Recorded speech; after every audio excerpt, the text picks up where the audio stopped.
Welcome into the NBA Morning Deuce. Merry Christmas Eve edition, Alex. Merry Christmas Eve. Yep. Are you, this is how you're celebrating Christmas, right? This is how we're celebrating Christmas together, what we're doing right now. Yeah, exactly. This is it. This is what we're going to do. That's all right. Christmas Eve has always been like the big primetime celebration for me, and then Christmas is, whatever. But kind of stinks. There's no games tomorrow, but there's a shitload today. Yeah. So we're going to be here for all you lonely people that are just cruising YouTube or Apple Podcasts on Christmas Eve and Christmas. We are here for you. We are live. It is a packed day of games. There are actually, as we are live right now at midnight on the East Coast, there are still 2 games being played. The Utah Jazz are we calling this one a butt smoking? They are butt smoking the Blazers. I think so. They're up 19 in the fourth quarter. They were up by more at one point, but that game's over. They're up 20 now. The Phoenix Suns are beating the Mavericks 57-53 as of right now with 9 minutes left in the third. The Mavs do not look great tonight, but part of that, I would say, from what I saw in the first half, is Phoenix looks like they could be a pretty legit defensive team, which would be a big change for them. They are looking to stay undefeated in the COVID era. Phoenix Suns. Remember, never forget the 8-0 Suns, right? Oh. So we will update those 2 games later in the show. Right as we were coming live, Buddy Hield shocked the world. The Sacramento Kings that we have crushed constantly on this program, that we said have no chance of being a winning team at least I said have no chance of being a winning team because they have Hassan Whiteside on their team. And, by the way, I don't know if you saw the end of regulation, Hassan Whiteside had a chance to end it on an offensive rebound putback and missed it. So I was getting ready to destroy them because the Nuggets had the last possession and could have won the game, went to overtime. Harrison Barnes misses a dunk with 1 second left in transition. Buddy Hield tip in to win the game. We'll talk about that game briefly later on too. But like you said, tons of games today, Alex. A 12-game slate. That's right, 12-game slate. I know yesterday I said 13-game slate, and unfortunately, we have to lead off the show with the reason it was a 12-game slate. For those of you who are unaware or who don't know the details, the reason it's a 12-game slate is because the Rockets-Thunder game that was scheduled for today was postponed for multiple reasons, seemingly. We don't have all of the details because we don't know who the players are, but essentially, COVID's running wild on the Houston Rockets organization. The season has barely begun, and we have a COVID situation, and we have a game postponed. It came out earlier in the day that multiple people, John Wall was sent home, Boogie Cousins was sent home, a couple other people were sent home. They didn't say whether they had COVID or whether they're near someone who had COVID. It turns out 3 players on the team either tested positive for COVID or got an inconclusive test, which is new to me. I guess the NBA has new tests. The inconclusive test. I don't know what an inconclusive test is. But those 3 people plus others who I guess were in contact with them were sent home. Chris Clemens has a torn Achilles, so he's already out. And then, of course, even earlier than that, video came out of Mr. James Harden from Monday, supposedly in a strip club. He came out and clarified and said he was just at a club for a friend's event. Either way, he is not allowed to be with the team because he was maskless and has been fined $50,000 for breaking the protocol. So long story short, the Rockets continue to be an absolute disaster, and the Thunder pay the price for it tonight. Coincidentally, the last time the NBA got shut down was a Thunder game. It was the Jazz versus the Thunder. Ah, that's right. You just brought back some haunting memories there. I don't have much to say other than it's just so early for this to start. We knew it was coming. I just didn't think it was going to come on the first slate of games. Do you know off the top of your head when the Rockets are supposed to play again? Like, were they? I don't think they've. I don't think they've announced it. And they also, ESPN, from what I saw, there's no like they don't know when James Harden's going to be back with the team because they don't. I don't think they totally know what is even happening, like what the deal is with who was there and why he was there and what. I mean, the Harden thing is a mess, but then all these multiple guys testing positive for COVID. The day of opening, I mean, they've been in training camp for over a week. They've been getting tested every day. What the fuck are these guys doing that all of a sudden they all have COVID? Now, I understand COVID can happen. It happens. Like, it's just what it is. We don't know. It's impossible. You're not going to be able to blame anybody. You can't pin it down. It could be someone's family that they're living with, that they brought to whatever. But if the players, it's crazy. It's crazy that it happened just like that. Yeah, on the day. Yeah, because there really wasn't much. I mean, we didn't even this wasn't even on anyone's radar on yesterday's episode, you know? Yeah. We just thought. I mean, for all the shit that we gave the NFL and college football, it took them longer to have games postponed than it's taken the NBA this season. And the NBA had a bubble, and it was perfect. And now day 2, a game is postponed. It sucks. But it is what it is. It's going to happen. You know what? Honestly, for a league like the NBA that plays every other day and travels all over and plays back-to-backs and does all this shit, this could be a blessing in disguise. You know, obviously we don't want people to get sick. But look, these professional athletes, from everything we've seen, every player in the NFL that's gotten COVID, they've been okay, as far as we know, at least in the short term.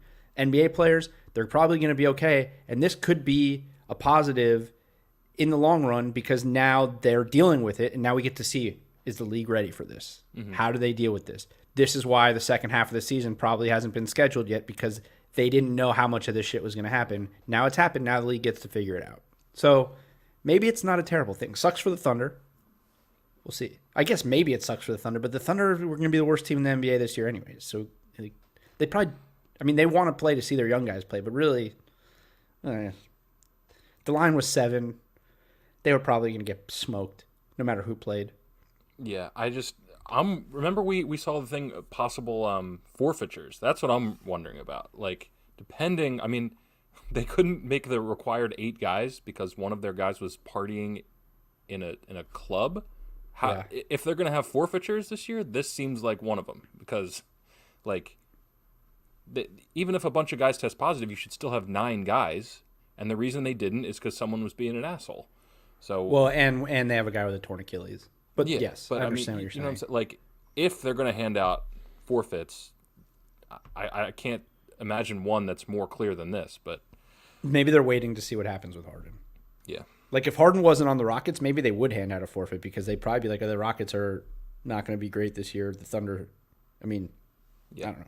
But Sam Presti would probably fight the automatic win. He'd be like, that's what I was going to say. That is a legitimate thing. Like, maybe the league is like, the Thunder don't want an automatic win. Yeah. The Thunder probably just want the L.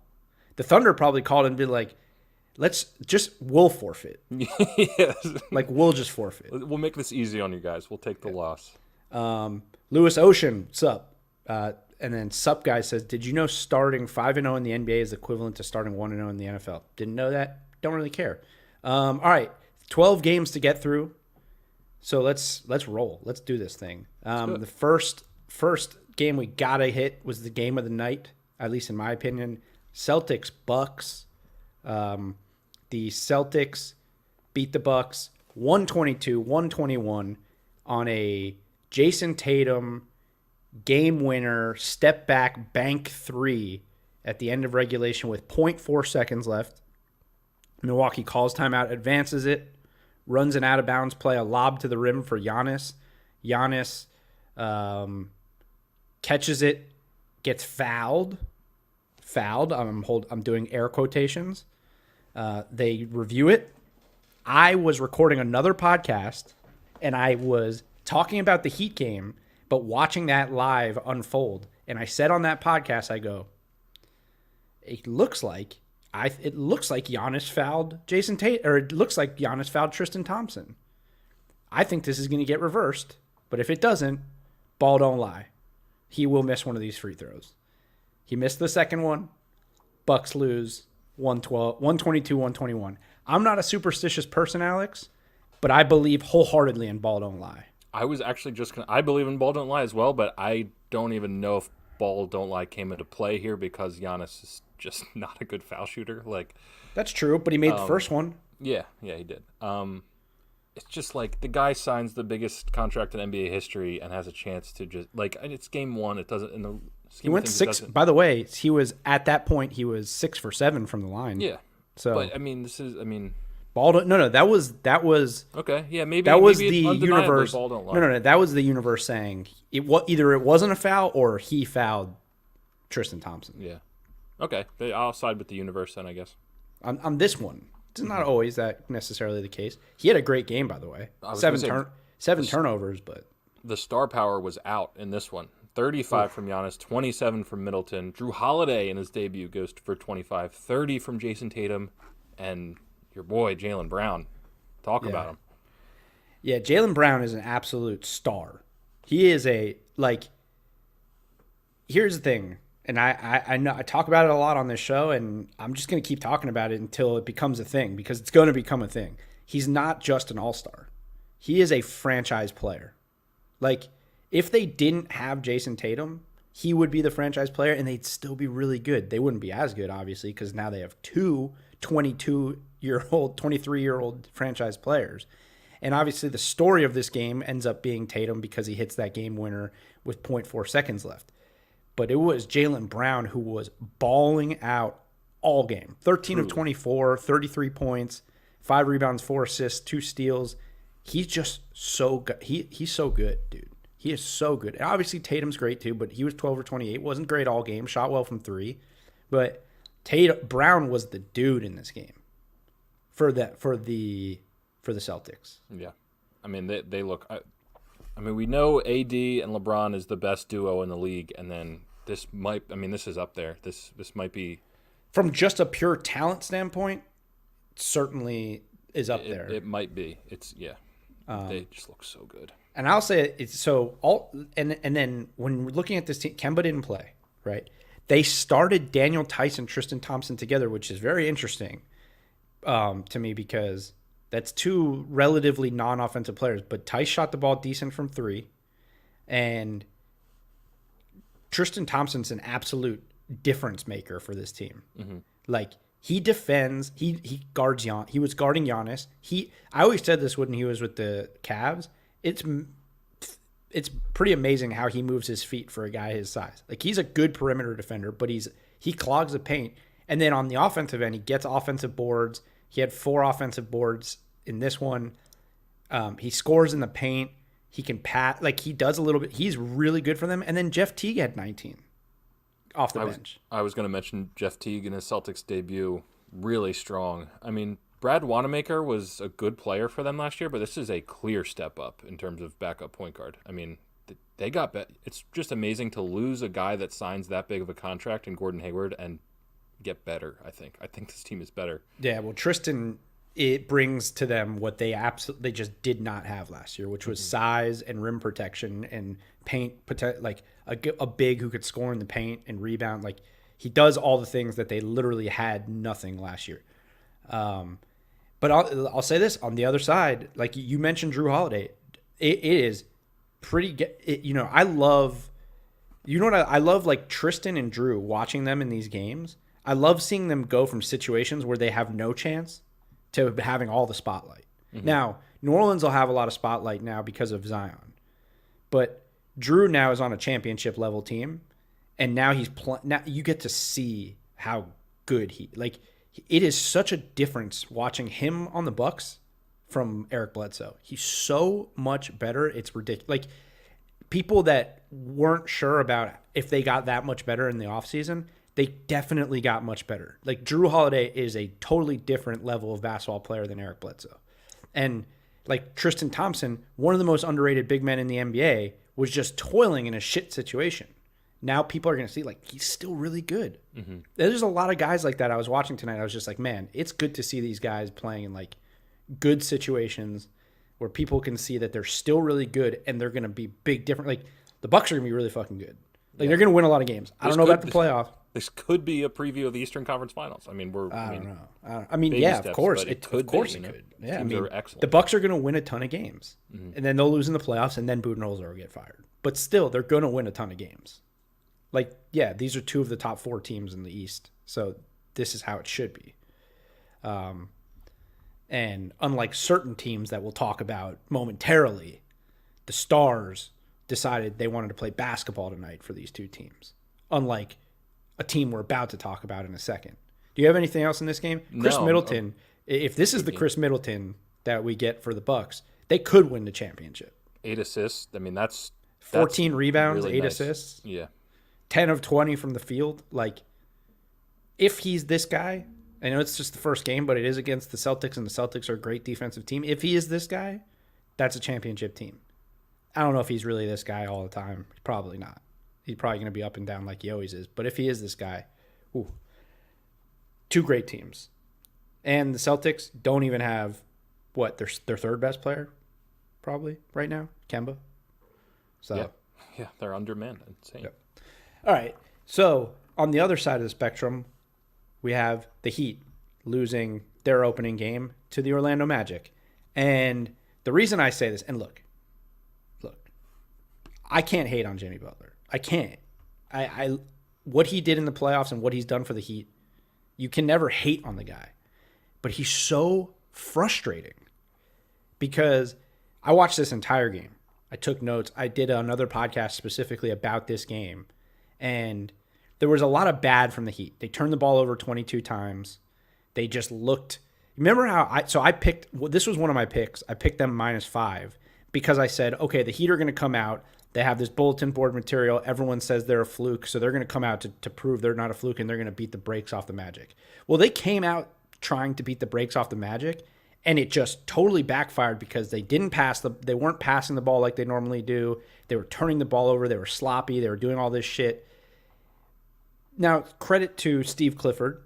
Teams are always prepared. They always play good defense, but the Heat were just sloppy and a little bit. I mean, look, Bam and Jimmy combined for 13 of the 22 assists. Just a sloppy performance from these guys.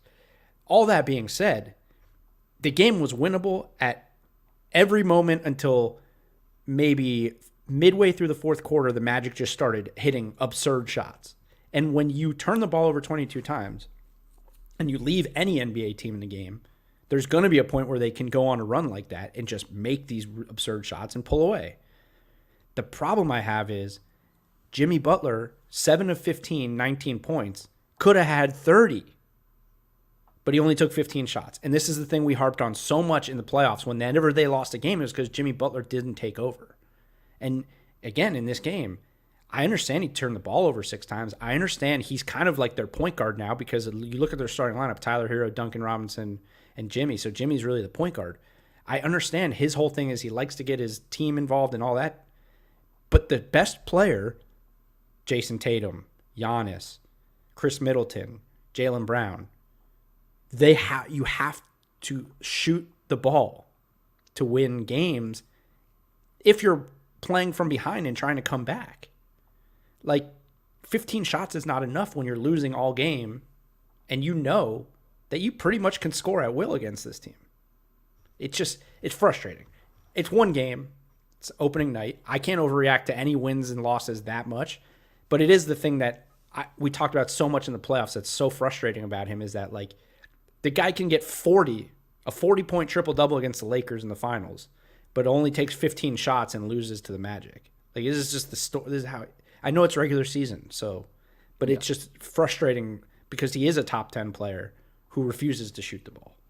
So it's interesting. I feel like any of our listeners from day one have heard that pretty, like, the frustration before in terms of him not shooting, and then he goes on this amazing run. You publicly announced you were wrong about Jimmy Butler. Is exciting. It's just funny. Like, I wonder how many more of these games he's going to have before we're like, dude, Jimmy, like, what are you doing? In the regular season, I'll never be that way. I mean, I'll always say, like, if Jimmy Butler shot the ball more in this game, they would have won. But I'll never turn on him. Right. Unless he goes into the playoffs and they totally shit the bed, right? Like, and then it's like, okay, maybe it was a fluke.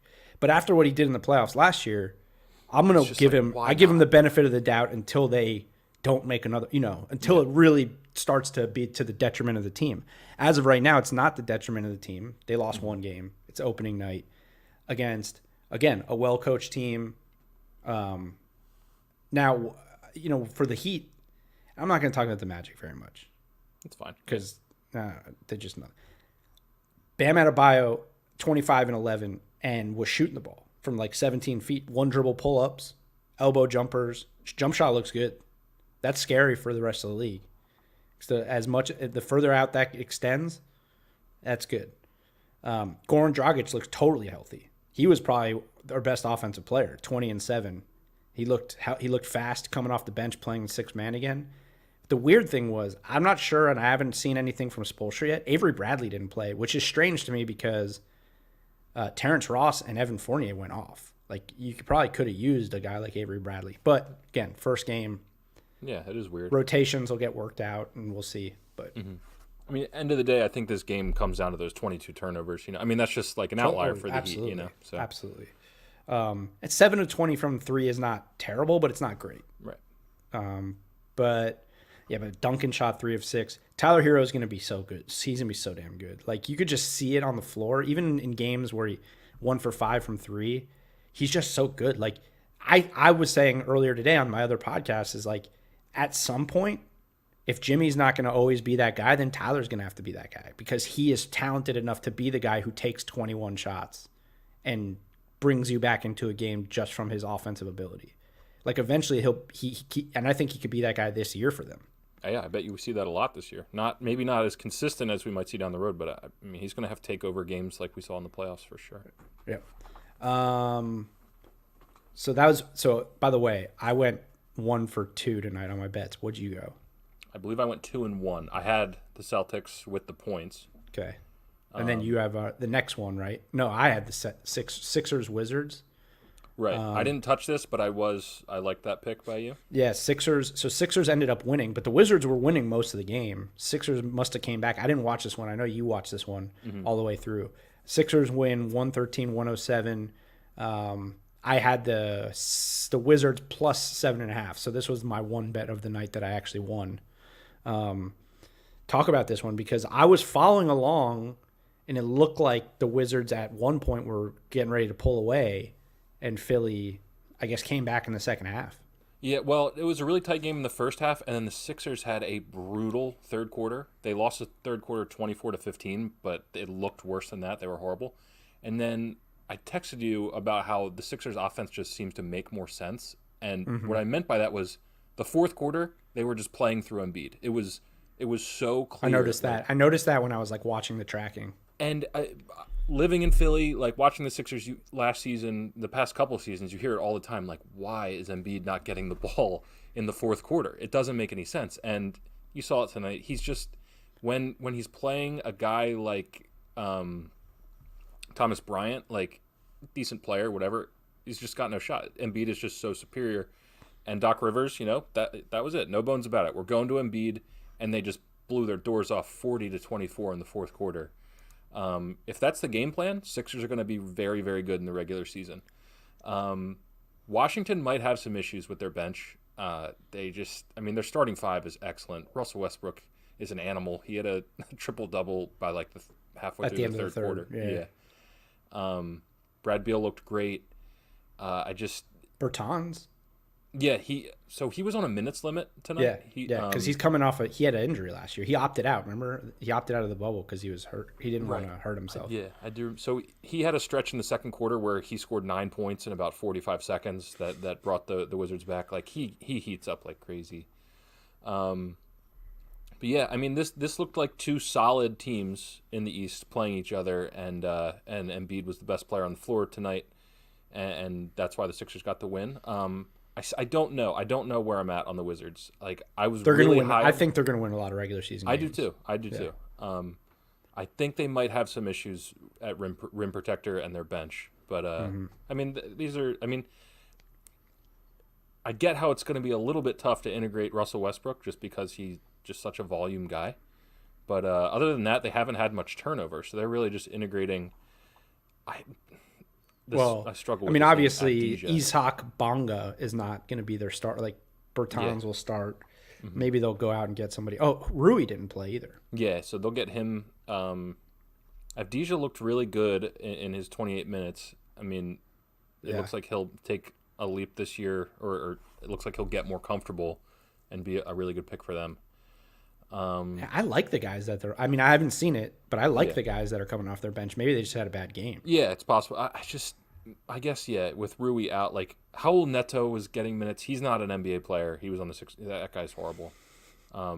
Mo Wagner. I think it's just funny because he was a Sixer, so you're just so like, blunt, like he's not an NBA player. He's truly not an NBA player. I mean, I'm sure he's a good guy, but he stinks. Mo Wagner got 6 minutes. I mean, he probably won't be in the rotation very long. So, solid game. Ben Simmons took 12 shots. Still just an animal in transition, but not. Let me tell you something. I'm gonna give you something right here. Okay. Just look. I didn't even watch this game. Looking at the box score. 1 3-pointer attempted and 9 free throws. If Embiid can play like that, he can be MVP. If he can have these type of efficient type of games, he can be MVP. I absolutely love to hear that. And it did seem like he's that talented. It seemed like a clear stressor in the offense for him to not be on the perimeter. You know what I mean? And if that's where they're headed, it's going to be dangerous because he's that good, and that's what I've always harped on. He's never shot 50% in his career because he plays in the wrong places. He's not skilled enough to be playing as far out as he always has. So if they're emphasizing getting him in the paint and getting him within 10 feet of the basket, and they have enough shooting to spread out the floor now, that's going to be dangerous. I don't know if it's championship dangerous, but it's definitely MVP type numbers dangerous, So last thing I'll hit on this game is Shake Milton is the real deal. He was plus 33. I know we have issues with that stat, but that depends. Guy's really if you watch the game and I have issues with people who just look at the box score and say, "Oh, he was plus 33." If you watch the game and you can make the correlation that because of him, they were better. I mean, absolutely. And the next closest guy is plus 14. Like he was because you said Washington's bench was terrible, and then I looked at the plus minus. Their entire starting lineup was positive, and their bench was all negative. So obviously, you saw something in their bench that was bad. I don't have to. The plus minus confirms it, but I don't like when people just don't go with it. Don't like if I didn't watch this game and I said, "Oh well." Troy Brown Jr. was minus 23. He must have played really shitty. How the fuck would I know? You don't know. He might have played great, and he was on the floor with a bunch of shitty players. But if you watch the game and you can say, okay, goddamn, Troy Brown Jr. is playing terrible. And then you look at the box score, and he's minus 23. It's like, okay, well, that makes sense because he was awful. Yeah. So I go back and forth with it. Anyway, Shake Milton, FanDuel, he had a really good FanDuel game in terms of value. It's going to get bumped up, but in these early games, play Shake Milton because he's getting a lot of minutes and he's really good. Yeah. All right, Pelicans, Raptors. Oh baby, here we go. Another one of my bets. It begins. This was my second correct bet. I took the Pelicans with the points. Nice. Well, let's just pat ourselves on the back already, right? I mean, I love doing that. Yeah. Listen. Maybe the Pelicans are going to be great this year, or maybe we were right about the Raptors. Maybe or both. Because the way Brandon Ingram played tonight, seeing him on the floor, that dude looks like an All-NBA player too. Yep. And you might have been earlier than you anticipated in terms of where his leap is. Just one game.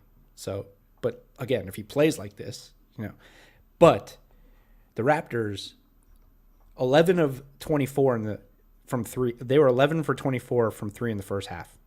This is the only reason this wasn't like a 30-point game. They went 3 for 22 in the second half from three. That's it. It's that they don't really have much going on there, dude. They're not. No. They're not. There's not a lot going on there. No, they don't have anybody that scares you. Again, I don't want to say they're done because they're gonna probably Their bench, now that's a bad bench. Matt Thomas, Norm Powell, Chris Boucher, DeAndre Bembry, Terrence Davis. Like, that's a bad bench. Mm-hmm. And then their starting lineup's just not scary. Fred VanVleet, big contract, 3 for 12 from the field. That's not great. Siakam played good. That's good. OG Anunoby, big contract, 4 for 10 from the field, 0 of 5 from 3. 8 points. Dude, I'm telling you, Pelicans could be good. Pelicans could be really good, or we could be onto something with the Raptors just falling apart this year. One game, don't want to overreact, just one game, but the second half they look pretty awful. Yeah. Now, Brandon Ingram in the second half. That dude's an animal. I put $1 on him to win MVP, and it pays out $146, and I said it's good value. 11 assists. The 11 assists is the number to me. 10 of 19 from the field. Efficient 24 points, 11 assists, 9 rebounds. Zion 15 and 10. By the way, this is what I'm expecting from Zion. 15 to 18 a game. I know he had been getting 26 and 15 and shit. Maybe he will. Maybe it was just this game. And I know they doubled him. When he had post touches, he was getting doubled a little bit. But 15 and 10 is 6 turnovers, not great. But hey, when JJ Redick's getting 23 for you off the bench. Lonzo's shot looks even better this year. He went 4 for 8 from 3. That thing looks smooth. That's good. I've never seen a turnaround in a shot like what he's done with that thing. It actually looks it looks good. Maybe it takes this long to unlearn whatever bullshit they're learning in the ball backyard. I mean, they all like that. And Eric Bledsoe played well for them, and he fits them pretty well. He's not great. We know what he is in the playoffs, but he actually fits them because he's fast and he's athletic and he defends. And for a team that's going to probably be a little bit more up tempo, he fits them pretty well. So they're talented. I like the kid Nickeil Alexander-Walker. Just played 3 minutes, comes in and just jacks up 2 threes, 1 for 2. That's how I am in rec league stuff. Good for him. But look at this. I would say this. Just looking at the minutes, our guy, he's gonna run these guys into the ground. A lot of coaches were playing 10. A lot of these opening night teams, 10, 11 guys, spreading out the minutes.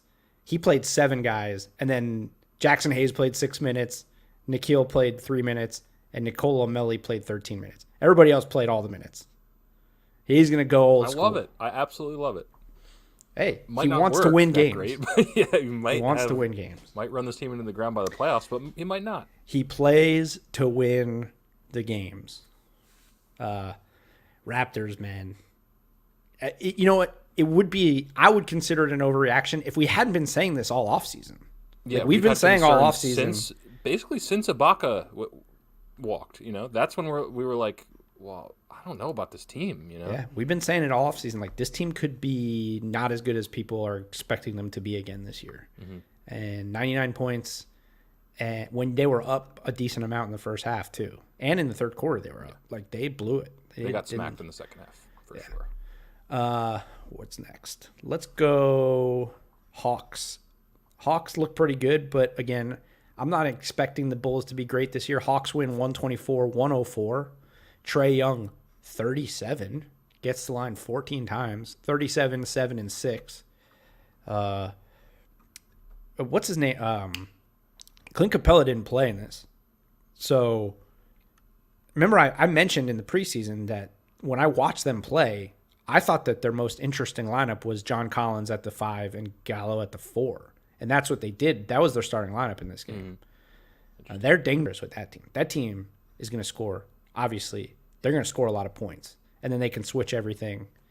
But yeah, Trae was great. I'm not – this one is one where I'm just the Bulls, even though they're super talented, they're still super young, and I think they're at least a year or two away from being legitimately competitive. Mm-hmm. So, and they're working in a new coach. They might be terrible, but they might also just need some time to figure things out. Well, I think they're going to be competitive. Yeah. Like in games, and when I say competitive, I mean like win-loss record. Like I think they're going to have a lot of close games, but I think they're going to lose. I think they're going to be like the Panthers in the NFL this year. Okay, good comparison. Like that. Like they're 4-10 or whatever, but every game's close. Now this wasn't a close game, but I think they'll get to a point where they're going to start playing close games. Yeah, because they're super talented, and Billy Donovan will get his system in there. But I think they're still. Patrick Williams is 19 years old, playing 33 minutes. But not like from what I saw with the Hawks, like everything. This is kind of this is what everyone's expecting, right? I mean, offensively, they're explosive. They're tough offensively, yeah. And the real challenge is when they go up against a very good offensive team, how they're going to handle it. So, yeah, John Collins only played 18 minutes. Interesting. Yeah, I mean, I wonder if it was just because they're blowout. Yeah, they only scored 13 points in the fourth. Yeah, I mean, quarter. no one in their starting lineup played more than 25. Yeah, so they could have put up if this was a competitive game, they're knocking on the door for 140 easily. Yeah, that's true. Your boy Markkanen, there you go, betting on himself. 21-7, 4-6 from 3. Only 9 shots too. Efficient. Yeah, that's wild. Zach LaVine, 1 of 8 from 3. Yeah, I had Zach LaVine in FanDuel, and I guess they just bent once it was an absolute rout. They're just like, okay, you're not playing anymore. Which was weird. This was more than a 20-point game at one. Like this was a 35 point game this at was one an point. Absolute, yeah, this was This was the biggest blowout of the night, even though score-wise I'm not sure it was. This was 35 points for most of the game. Yeah. Well, then let's not talk about it anymore. Spurs beat it's this fucking Spurs. Spurs beat the Grizzlies 131-119. Obviously, the Grizzlies still don't have Jaren Jackson, so it's hard to really evaluate what they are until we find out how healthy he is or when he's coming back. So you got to take everything they do with a grain of salt. That being said, Ja Morant, 44 points on 18 of 27 from the field. He only took 2 threes and he scored 44 points. He's a fucking monster. Awesome. He is an animal. He's such a beast. That is crazy. 44 points on 27 shots. I mean, here is an incredible plus-minus stat. He's plus 10. There's no one else on the team in positive. So when he's on the court, they're winning, and when he leaves he only didn't play 13 minutes. They lose the game in those 13 minutes. Yeah. He's the real deal. Just of course the Spurs. Of course, they're starting DeJounte Murray, Lonnie Walker, and Keldon Johnson. They score 131 points and beat the Grizzlies. They're just going to be solid. They're going to be solid all the way through. They just won't give it up. You know what's weird going on over there? They just hired this guy, Brian Wright, to be their GM. Like when RC stepped down. Last year was his first year. They just brought back Danny Ferry. I'm wondering if Pop's not feeling this new GM. Maybe. I mean, Pop does not want to tank. I mean, that's absolute guarantee. So, and I don't think they will tank. They have enough talent to be competitive, and Pop's such a good coach that they're going to compete in games. But it just, God, you just you think the Grizzlies, and again, just one game, but the Grizzlies, those type of games when with a guy like Ja seems like such a good dude and such a competitor, but these are those demoralizing games where you're just fucking so dominant, but the rest of your team just can't do shit, and the rest of your team is just not very good, at least that night. But again, I said this in the preseason. Look at their wings: Grayson Allen, Dylan Brooks, Kyle Anderson. Without Jaren Jackson Jr., they're going to struggle. As good as he is, they're going to struggle to be pushing the playoffs like they were at one point last year. Yeah, which sucks. But Jaw's going to be fun. It's going to be fun all year. Special, really is. Hornets, Cavs. This game boned me in my bets. I had Hornets. Talk about demoralizing, right? Terry Rozier puts up 42 points in a lot. Terry Rozier, 10 threes. By the way, was one of the best catch and shoot 3-point shooters in the NBA last year. People Didn't don't really realize realize that. 42. Gordon Hayward, we didn't even think he was playing because I guess he had a broken finger last week, and now he's playing on his shooting end. 28, 18, 11 or 18. Good game. Devontae Graham, awful game. Everyone else, pretty much awful. But the Cavs just... Colin Sexton, I watched the first half. His shot looks really good. Like his from range. He looks like he can actually shoot it now. And he just was not missing. Him and Garland, they went off, man. Sexton could be a dark horse for most improved player. I loved him in college. Didn't watch him much last year, but he could. I mean, I don't think he's going to average 27, but he's going to score. I watched him a lot last year, and he could really score the ball. He just couldn't shoot it that well. But if he shoots it his shot looked better. Mm-hmm. So 3 or 4 from 3. Man, I mean, they're not going to be good, but they have some fun young players.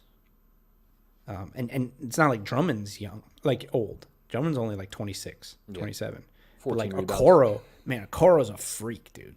I know. I was hoping he only took 5 shots. It looks like he's happy to, I like this starting lineup. They're fun. By the way, look at JaVale McGee, just 13-7. Just goes to a new team. What he does. NBA champion. JaVale He McGee comes in. He's like, yeah, I'm a 3-time NBA champion or whatever he is now. I'll teach you guys how to play winning basketball. And the Cavs win. Imagine a time like 5 or 6 years ago, where whenever it was when he was on the Wizards, if you would have told anybody in the league that, like in 6 years, JaVale McGee is going to be like the wise veteran on an NBA team. Because when you look at this team, Kevin Love is not listed because he's not playing right now. And hopefully he's doing okay, right? But you look at this team, he's the one. JaVale McGee's the one on this team. There's no other player on this team that I think has even been in the playoffs. It's pretty mind-blowing. I know. I wouldn't have believed it. Last thing for me from this game, what is up with Thon Maker? Why can Thon Maker not crack this lineup? I just don't understand this guy. I don't understand him. Maybe he's like your boy Raul Neto, not an NBA player. Raul Neto does not look like an NBA player. Thon Maker looks like he shouldn't be a DNP coach's decision for the Cavaliers. But they won, and they played really well. I know. So. No, I'm not saying it's the wrong decision. I just don't understand what this guy's deal is. I'm going to say this. I think the Hornets are going to be a fun team this year. They have a lot of guys who can shoot, and they have some freaks. Like Miles Bridges is such a freak. By the way, Cody Zeller, something happened. He fractured his hand or something. Really? Fractured his wrist. So he might be out for a while for them, which hurts, but it's not like he's that great. He's whatever. We do. But they have a lot of shooters. Melo 0 for 5, 0 for 3 for 3. So I was just going to say. But I kind of alluded to that. That's just going to be what he does. I know, but he's a top 5 pick. That's rough, man. I don't know. That's I'm down on him. I'm officially down on him. It's his first game, dude. I know, but his preseason debut, he didn't score. What I know, and then the next game he had 15. Yeah, I'm low. I'm low on LaMelo. That's fine. The expectations, because I told you he's gonna be the bet. He's gonna impress a lot of people because the expectations dropped when he dropped. He just has the name. Yeah. But I think they're gonna be a fun team to watch. Not a playoff team, but a team that'll compete and just have a lot of high scoring games because they have a lot of young scorers and talent. Malik Monk didn't play, so Knicks Pacers. Pacers win 127-107. But if you're a Knicks fan, you gotta love what you saw out of RJ Barrett. Yeah, looked good. Came out, knocked down his first 2 threes, ended up 3 of 3, 26, efficient. Shot looked better. It looked better from preseason. In preseason, he was airballing threes. It looked awful. It looked like he didn't even practice in the offseason. And tonight, they were winning for a little bit. Probably because Alec Burks went off, but that's not that's not sustainable. My buddy, who is a huge Knicks fan, texted this may be the worst second half of basketball I've ever seen. The Knicks were very, very good in the first half and then horrible in the second half. Again, I didn't watch the game. They're also playing a very good team. I mean, this might be the Knicks might be very like really solid and fun for stretches, and then god awful for others. I think that's probably going to be a trend this year. Yeah. But they had a great first half, 33 points in the first and second quarter. I mean, watchable if you're a Knicks fan. For now. Yeah. Now, I will say a lot of these teams that are winning games or being competitive, like the Cavs, new head coach. Knicks, new head coach. Pelicans, new head coach. Who else? Pacers, who we're on right now. Pacers, new head coach. Like, you'll see, at least in my experience, right? When Mike Dunlap was our coach in Charlotte when I worked there, I think we won our first game and started off like 5-4, and then we won 20 games. Mm-hmm. Sometimes early in the year, which I should have probably thought about when I was making my picks for tonight in these first couple games, new system, new coaches, new players, you don't have tape. There's nothing to prep, so you've never seen them play, so they're tougher to play. This team is not talented, so eventually, once you've seen them on tape enough, they're going to start getting pounded out. Yeah. Like, worse than this. Wait, are you talking about the Cavs right now, or Cavs and Knicks? Oh, okay. Well, I mean, the Cavs have talent, but they're just not that talented. They're not. Yeah. They're not going to, The Knicks kind of did get pounded out in the second half, but I see your point. Yeah. But I'm saying, a lot of these teams that are competitive early and potentially winning games, like the Pacers are good. They're a talented team. But I'm just saying some of these shitty teams that are competing and potentially better, it's because there's not tape on them yet. Once there's tape, once there's like 8 to 10 games of tape, teams are going to be like, oh, this is easy. I mean, that kind of goes back to the thing we say pretty often. Like, everyone in the NBA is good. They can score the ball. You know what I mean? So there's an NBA team out there. There's good players out there. And, I mean, it's going to take a little bit, like you said, for people to figure out what they're doing for it to fall in line. But I'm with you. The Brett Brown era started out 3-0. Do you know that? They got right, exactly. They went, and they were fucking full really court and they were full court pressing. I mean, it was a joke. Wolves beat the Pistons 111-101, and like this is another one. The Pistons were winning in the first half, and then it was just like, oh, and it's not like the Wolves are like a great team, right? Not like the Wolves are going to be great or anything, but they're definitely more talented than this Pistons team that stinks. They're really bad. Man, Cat, I'm worried about Cat, man. Like he played well, 22, 11, and 7, but when you listen to him talk, he is, man. Well, first of all, he got the game ball. He said he's sending it to his dad so his dad can put it next to his mom's grave, I think, or something like that. And they asked him about like back then compared to now, and it was some quote. I should find it. I don't want to misquote him, but he said something like, "That guy is not around anymore. The person you're talking to right now is just the body of the person that used to exist. I'm not the same person anymore." Yeah.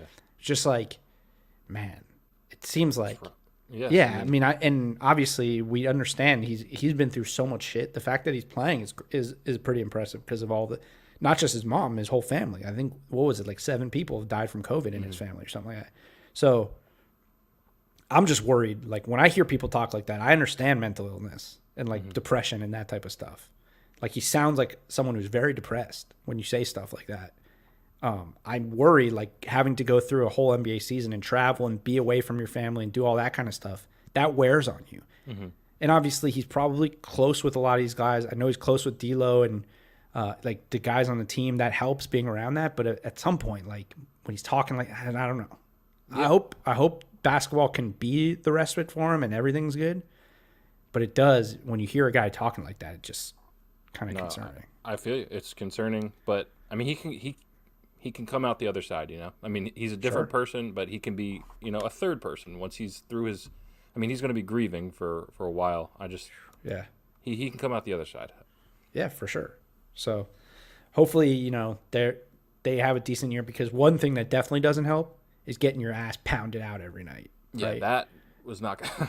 Because, listen, losing fucking sucks. Like, I don't think people understand. I know everyone, on some level, if you're a sports fan or you play fantasy sports or like you do any of this shit, right? Like I know people like know like, oh, I hate losing. Losing sucks. There's nothing like getting railed every night, like professionally, in front of, the world. And I'm not even gonna try to compare my experience to what it's like to be a player on a shitty team, but I was a video scout for 5 years on when at the time one of the worst franchises in sports, right? And for when we talk about tanking and we talk about teams being intentionally shitty and then what players are going through and I understand it. And I'm probably guilty of dogging players too. But I just tell you, like, when we won 7 games when I was in Charlotte, or the next year when we won 20 games, I was depressed all year. It was a fucking miserable existence. Like, knowing that you're busting your ass every fucking day, no matter how much money you make, just to know that you're walking into that game to lose by 30. Now, I don't know if there's any teams like that right now in the NBA, but it happens periodically in sports, and people like get down on the players when they're not happy or don't want it. And I just mean like, I only bring this up to say, like, I hope Minnesota's better than they have been for this guy's sake, because I know how shitty it is to like walk into work every day and walk into the building every day knowing that you're busting your ass just to get fucking beat. And they've been bad for a long time. Yeah. So hopefully they can be decent enough to where it's like he's not compounding whatever's going on in his brain with the fact that they're just losing every night and getting killed. Mm-hmm. Yeah, hopefully he can totally separate the two things, because they're not.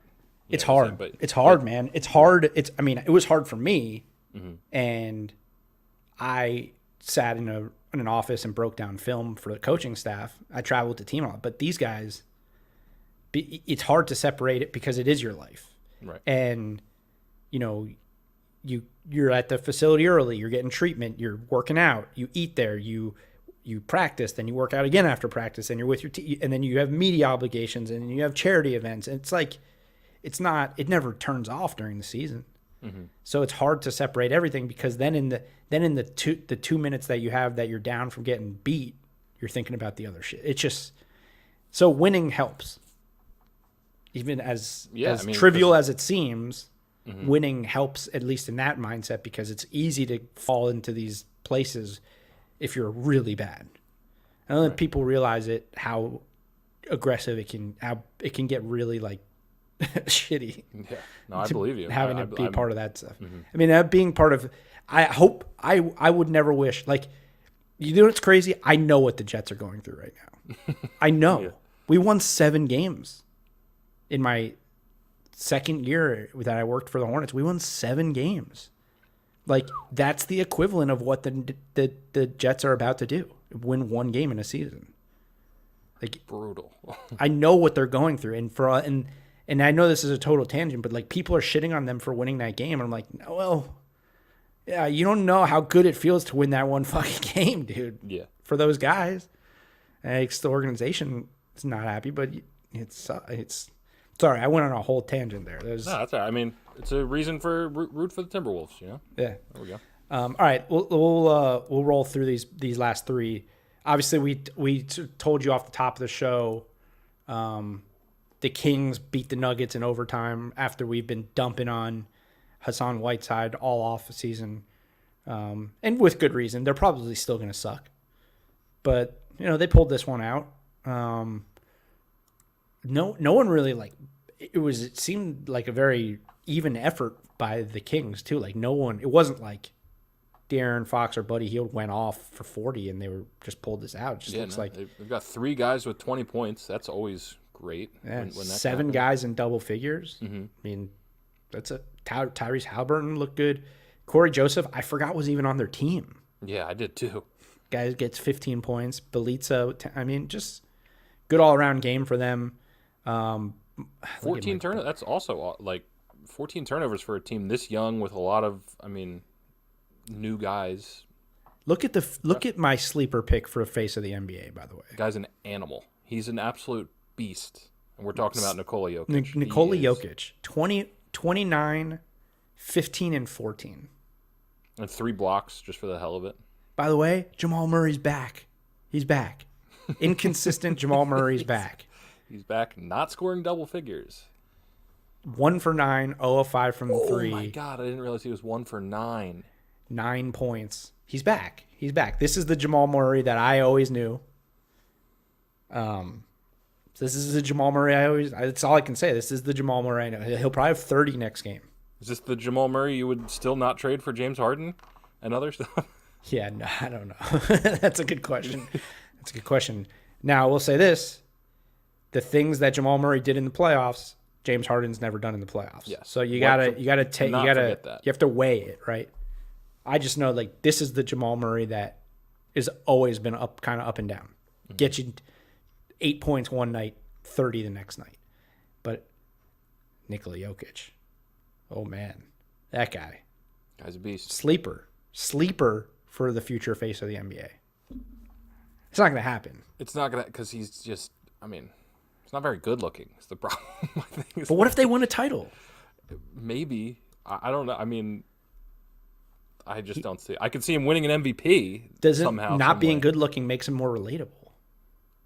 Because most people are ugly. Is the NBA on board with that? Like the face of the NBA, that means like the league's got to be behind you and pushing you and stuff. I don't know. I would just be. It'd be amazing. He would have to be so.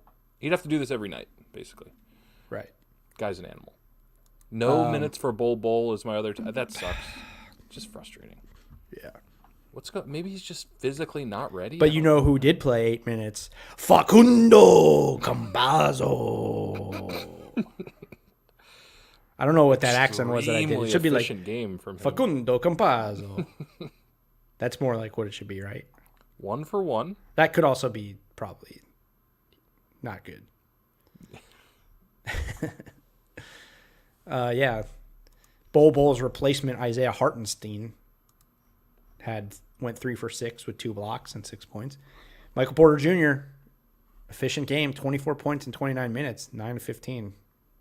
He's good. 2 steals, 3 blocks.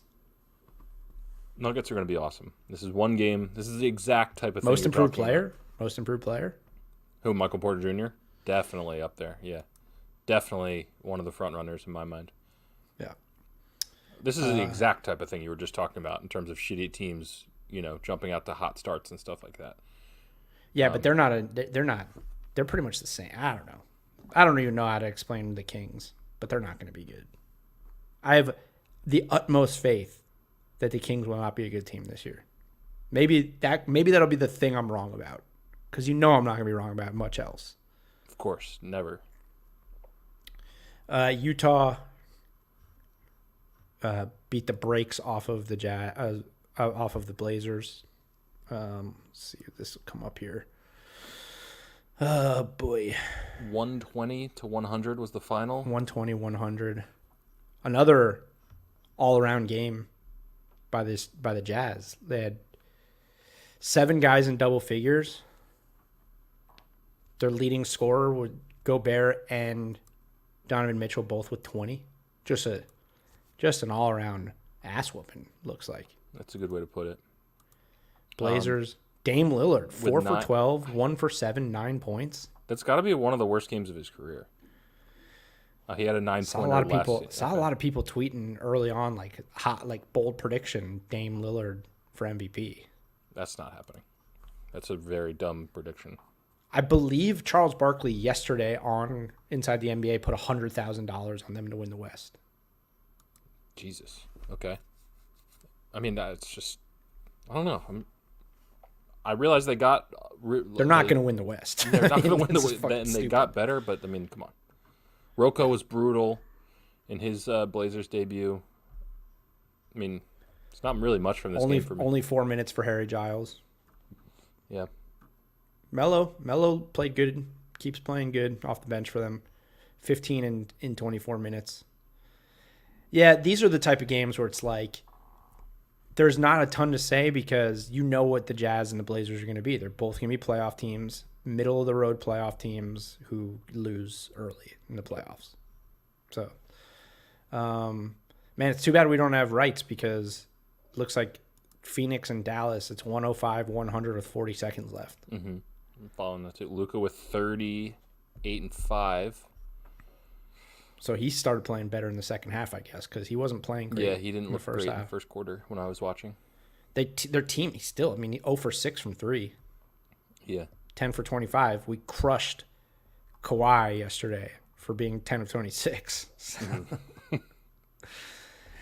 A little bit of a double standard. Except the difference, Luka has been to the line 12 times. He has 30. Right? Mm-hmm. Kawhi had 26 on 26 shots. So this is better.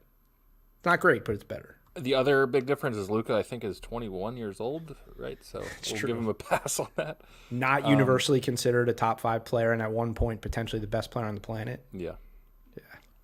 Dude, I'm glad Phoenix looks. They're going to be good, and I'm just so excited. I've always been a Devin Booker fan, and I just need Devin Booker in the playoffs this year to see what he can do. Chris Paul was such a great addition.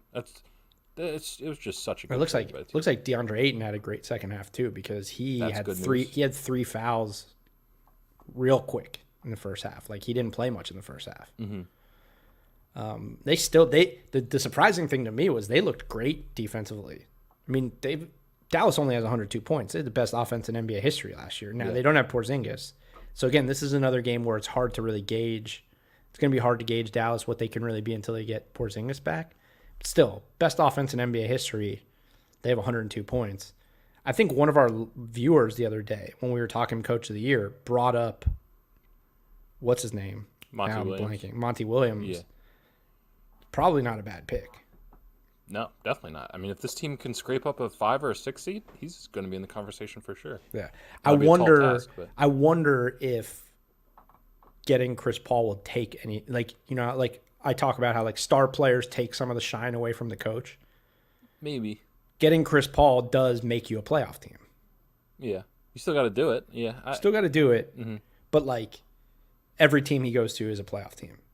So if they go to the playoffs, they're not. They will give Monty credit, but they're also going to say, well, they got Chris Paul. Yeah, that's a good point.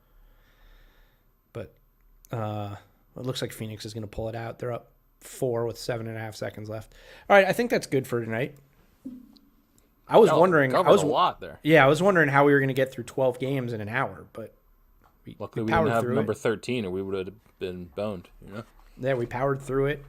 Hopefully, most nights, and I don't think most nights there's going to be 13 games. I like the way we did this. I watched 3 games. I watched 2.5 games fully. Then I watched a bunch of highlights. You watched 1 game fully. Yeah, full. I caught the fourth quarter of Milwaukee and Boston. I was watching a little bit of Maverick Suns before we hopped on here. I was all over the place, but I contributed. I stuffed the stat sheet. It's good. No games tonight. Yeah, it sucks. Christmas Eve.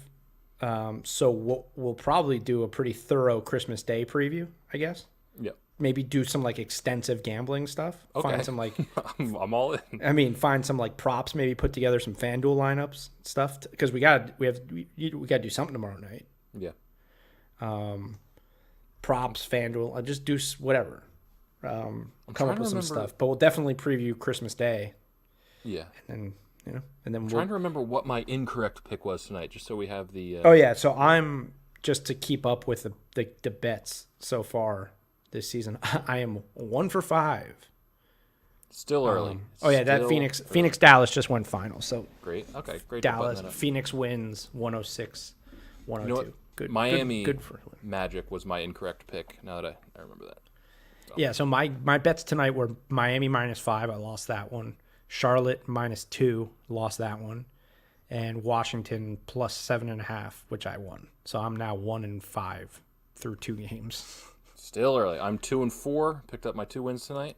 Didn't have to wear my jabroni shirt. Things were looking up. Yeah. Yeah. I just had to get off the schneid. Exactly. I'm coming. I'm gonna have a furious rally here. It's like soon. When you're 0 for 6 and you see a free throw go through, and then you're unstoppable. Yeah, it's going to happen very soon. I can feel it. Christmas Day, I think, is going to be good. I'm going to bet all 5 games. Love it. So I'm going to go. I am too. I'm going to say this right now. Tune in tomorrow night when we make our picks. What time do you want to go tomorrow? There's no games. Yeah, we can go whenever tomorrow. I'll go early. Want to go like 8 or 9, something like that? Let's do like 9. Tune in at 9. I'm going to make my Christmas Day picks. I'm going 4-1. At least. I'm calling it. You hear that, people? I'm not guaranteeing it. I'm not doing like the locks. But I feel pretty good. Don't even remember what all the Christmas Day games are at this point. Doesn't matter. But I feel You're good that I'm going going to 4-1. do it. Yep. 9 o'clock tomorrow night. Until then, have a good Christmas Eve, and we will see you all on Christmas. Later. Yep. Take care, everyone.